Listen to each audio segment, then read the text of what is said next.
itu sudah lebih dahulu daripada proses gugatan di pengadilan niaga. Itu sudah lebih dahulu kalau nggak salah bulan Juni laporan polisinya. Dan setelah itu sudah dilakukan banyak pemanggilan atau klarifikasi dari saksi-saksi kan. Kalau nggak salah sudah ada 9 saksi deh yang dipanggil. Dan terakhir informasinya memang tinggal meminta klarifikasi dari Kapolri sendiri, karena waktu itu kendalanya kan katanya masih di Amerika. Nah kemarin kebetulan mungkin penyidik juga sudah mengetahui kan ada di podcast, berarti ada di Indonesia. Terus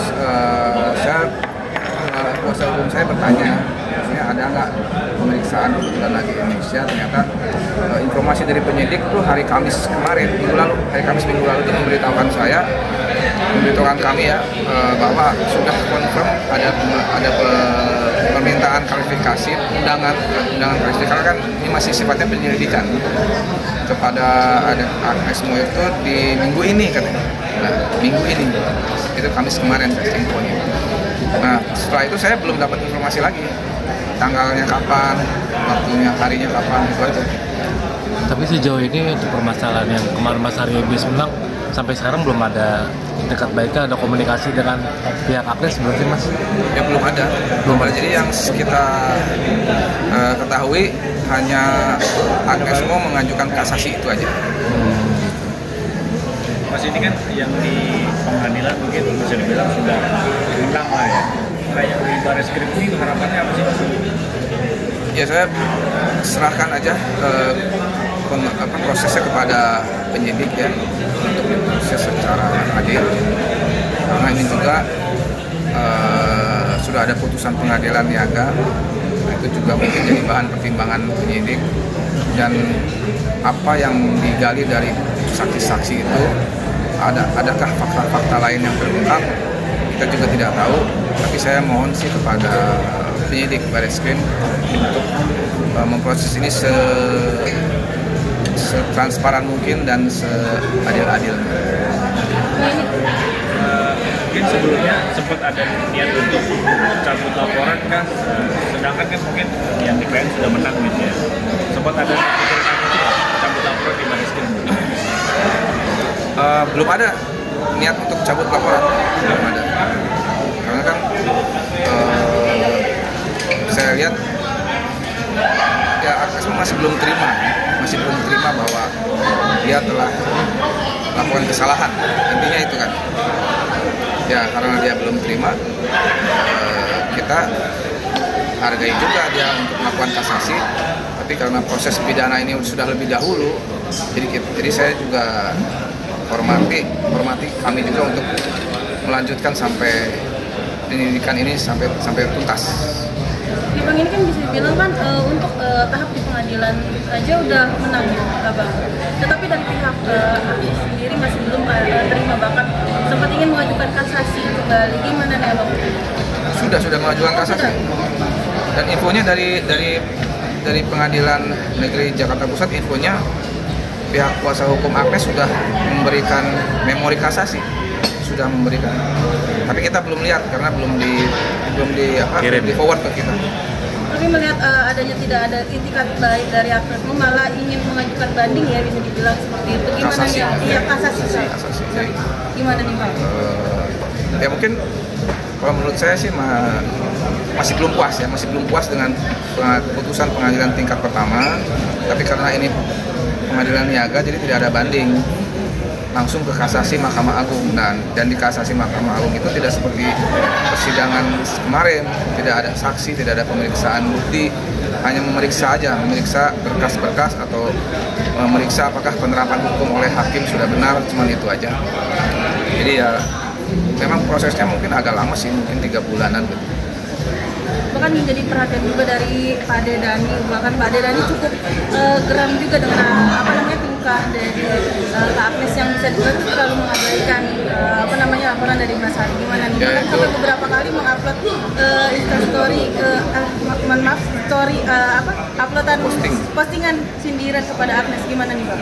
Ya itu kan ekspresi dari orang kan beda-beda ya, tapi saya lihat sih Mas Dhani merasa memiliki empati yang besar terhadap pencipta lagu, apalagi pencipta lagu yang memperjuangkan haknya selama 2 tahun, tidak pernah direspon, tidak pernah digubris. Mungkin itu bentuk empatinya seperti itu, bentuk dukungannya.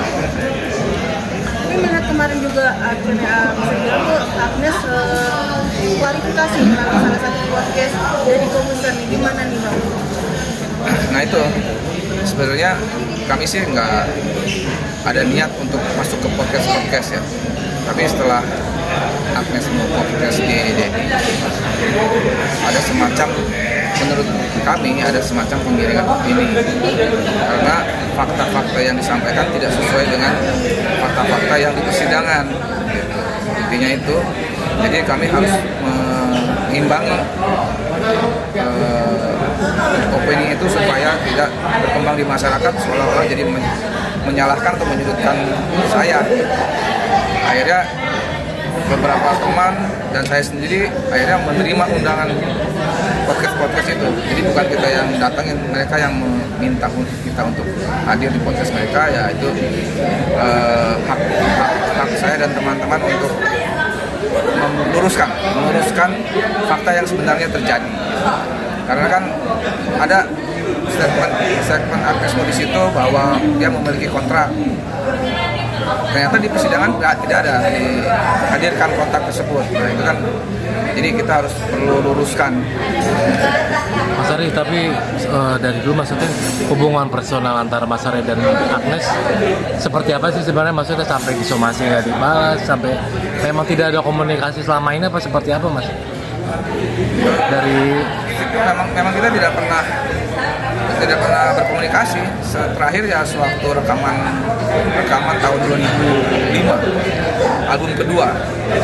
Jadi ya memang kalau Agnes bilang we are not friends, memang benar, mungkin memang benar, karena kita hanya sebatas profesional aja. Saya pencipta lagu, saya produser musik, dia sebagai penyanyi yang dikontrak oleh label, ya kan. Jadi hubungan kami memang profesional. Agnes dikontrak oleh label, saya pun dikontrak oleh label. Dan setelah produksi rekaman itu selesai, ya sudah tidak pernah komunikasi lagi. Jadi podcast itu membenarkan bahwa tidak berteman ya Mas? Iya, kita hanya hubungan profesional ya. Mungkin ada nggak sih yang ingin Mas Ari ingin sampaikan, udah lama gitu ingin sampaikan dulu? ada pesan apa gitu? Pesan apa gitu? Apa ya? Mungkin lebih ke apa ya? Anjuran apa ya? Anjuran aja lah. Anjuran atau pesan ikuti proses hukum dan ya saya ikuti juga proses hukum, hormati juga proses hukum.